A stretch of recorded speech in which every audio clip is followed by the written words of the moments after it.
according to Kell Brook, a weight has been agreed for the Chris Eubank Jr. Kell Brook fight, and it will be a catch weight. Despite what Chris Eubank Jr. has said to the contrary prior to this, according to his promoter, Kell Brook, it will be a catch weight. He didn't specify exactly what weight that would be, but it won't be a full 160 pounds. There will also, according to Kell Brook, which he said in a Seconds Out interview, not this interview on IFL, but he also said there would be a rehydration clause so that Chris Eubank Jr., well, both of them, but you would imagine it's going to affect Chris Eubank Jr. more than Kell Brook. Chris Eubank Jr. would have to weigh no more than a certain amount, I'm going to presume on the morning of the fight rather than closer to the actual fight itself later in the day. So let me know what you guys think about this in the comments below. Does this change the way you view the fight? If it happens at, let's say, 157, and there's a rehydration clause where Eubank Jr. could be no more than 167 on the morning of the fight, if you were going to pick Eubank Jr., would that sway you more towards Kell Brook? Eubank Jr. has been saying that he actually walks around lighter than Kell Brook. And he says that for that reason, he shouldn't even have to fight any kind of catch weight. But again, it appears to be the road they've chosen to go down, according to his promoter, Kell Brook. Now, if we just look at Chris Eubank Jr.'s record here, he's been weighing over 160 pounds for his whole career. He turned pro back in 2011 at 164. And as you can see, it's a pretty consistent pattern with Eubank Jr. of weighing in over 160 for all these early fights. He finally weighed in under the middleweight limit at 158 and a quarter back in 2014. He then had several fights, Billy Joe Saunders, Dmitry Chudinov, and both of those fights he weighed a shade over 159. And since then, again, 159. So the lightest Chris Eubank Jr. has ever been in his whole career is 158 and a quarter. And that was back in 2014, 8 years ago.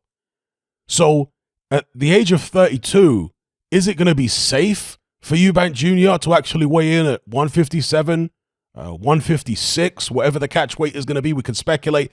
Kell Brook did say it's not going to be 155. So I think 156 is a decent guess. Is that going to be safe for Eubank Jr.? How much is that going to affect him?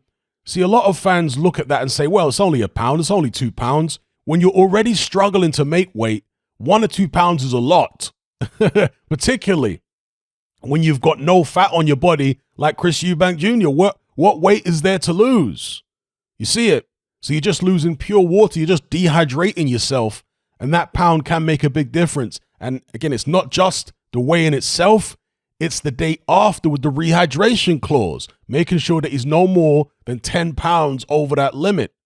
So is Eubank Jr. going to be effective enough? Is he going to be weakened if all these things are in place? The catch weight, the rehydration clause, is that going to sway your view on this fight into thinking, actually, maybe Kell Brook will beat him? Now, stylistically, Kell Brook has the beating of Eubank Jr., in my view. The issue really is the size, because we're not just talking about weight here, we're talking about dimensions. Kell Brook is about 5'9", Chris Eubank Jr. is about 5'11". Chris Eubank Jr. has got longer arms, and his dimensions will make it that, in my mind at least, make it so that Kell Brook won't find it so easy to outbox a guy who's taller and rangier than he is, as he would if he's fighting someone a similar height with a similar reach to himself. And of course, Chris Eubank Jr., very physically strong compared to the guys that Kell Brook is used to fighting. So these things impact on, again, in my mind, the result of the fight just as much or more so than skills and styles. You see it? Now, obviously, you have to take styles and skills into account. If you just brought the average 5'11", 160-pound boxer into the ring with Kell Brook's going to smash him to pieces. Okay, but Chris Eubank Jr. is not that. He is an experienced pro at this point. He has been in with world-level operators and George Groves and Billy Joe Saunders, etc., James DeGale. So, yeah, for me, if Kell Brook was, let's say, 6 feet tall, if he was 6'1", we just do a hypothetical right now, I would pick Kell Brook over Eubank Jr. Even now, at this stage of Kell Brook's career, I'd pick him over Eubank Jr. But that's not what we have. We have a Kell Brook who, even if you want to argue that he walks around the same weight as Eubank Jr. and what have you, he isn't used to fighting the same size of opponents as Eubank Jr. is used to fighting. And Brook himself is not used to fighting guys as big as that. You see it? So that's where the issue comes in. It's not just who weighs what on the night, it's who's used to what. Eubank Jr. is used to fighting guys bigger than Kell Brook. Kell Brook's used to fighting guys smaller than Eubank Jr. So, yeah, it's going to be interesting if the fight gets made. Of course, outside of the UK, there's going to be very little interest in this, and they're going to be scratching their heads thinking, what's all that about? You got this washed-up welterweight fighting this Eubank Jr., who never really did anything in his career, who got beat pretty much every time he stepped up. Why would this be box office? Why would this be pay-per-view? What on earth is going on in the UK to make people want to rush and see this fight? Well, sometimes I look at fights in other countries and I feel the same way, ironically, right? Like when Lucien Boutte was fighting Jean Pascal. And so I thought to myself, why are they so interested in that fight? Do you know what I mean? Both of these guys are at the end of their careers. But you really have to understand the journey. You really have to understand the characters. You really have to be from that country to really get it. And being from the UK, Eubank Jr. is a personality. His surname is certainly a brand name for his dad. And people have followed the Eubank Jr. story in terms of trying to step out of his dad's shadow, which most people say he hasn't been able to do successfully in terms of, you know, actually achieving things, world championships and so on. He hasn't managed to do that. But people are still intrigued to see if, at the age of 32, he still, at this late stage, can actually make something of himself in terms of world championships and beating top-tier opposition. So people are still intrigued by that. And Eubank Jr. is very brash, just like his dad, likes to big himself up as he should. And some people want to see him brought down a peg or two again. They weren't satisfied with him losing to Billy Joe Saunders and George Groves. They want to see him get beat again. So these are the reasons why people watch Chris Eubank Jr. And also, Eubank Jr. is always in exciting fights. This is not a guy, the Liam Williams fight, maybe not that exciting down the stretch, but he did drop the guy early on. Generally speaking, Eubank Jr. is in exciting fights, lets his hands go. And again, that's going to draw a crowd. People enjoy watching someone who's going to let the punches fly. And that usually is Eubank Jr. And as far as Kell Brook, well, he's coming off this big grudge match win against Amir Khan. And Kell Brook, again, is usually in exciting fights.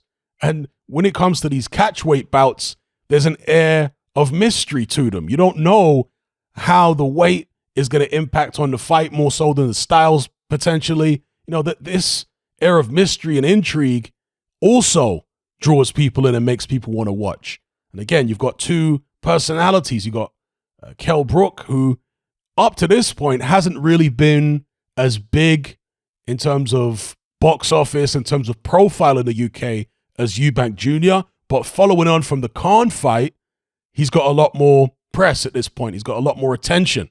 So these are the reasons why in the UK, people are interested in Chris Eubank Jr. versus Kell Brook. Now, from a purely boxing standpoint, if we take all the celebrity of Eubank Jr.'s name and, all the personality stuff out of it, from a purely boxing standpoint, I personally would prefer to see Kell Brook versus Danny Garcia.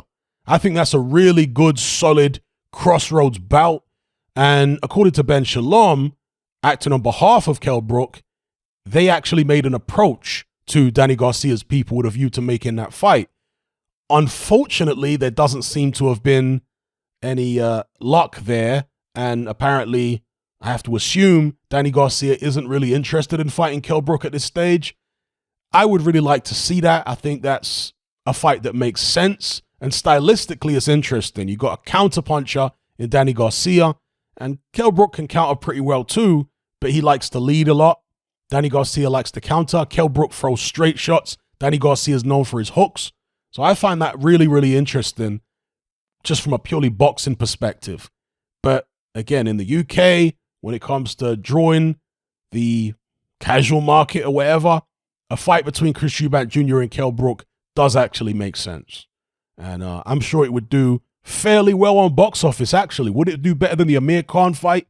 Perhaps not, but that remains to be seen.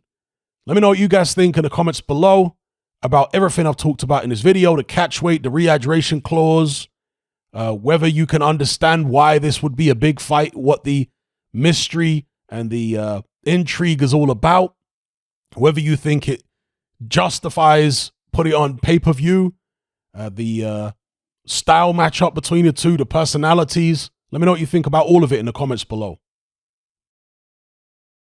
If you're tired of the biased narratives and mass censorship on mainstream platforms, and you want to be part of a community of critical thinkers who love free speech just as much as you do, then come and join me on Patreon and access my weekly no-holds-barred, censorship-free podcast where we lift the lid on a wide variety of controversial topics. It's not mainstream friendly, it's not politically correct, but that's the whole point.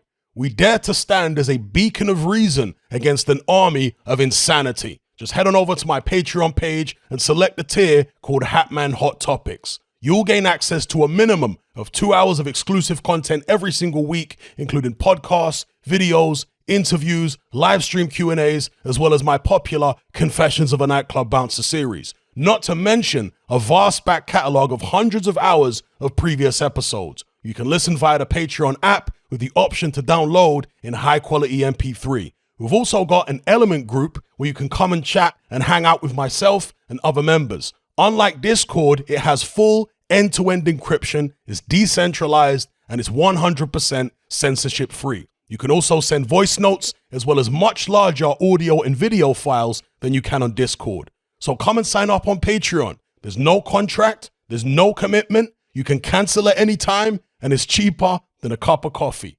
So I'll see you over there. I'm out.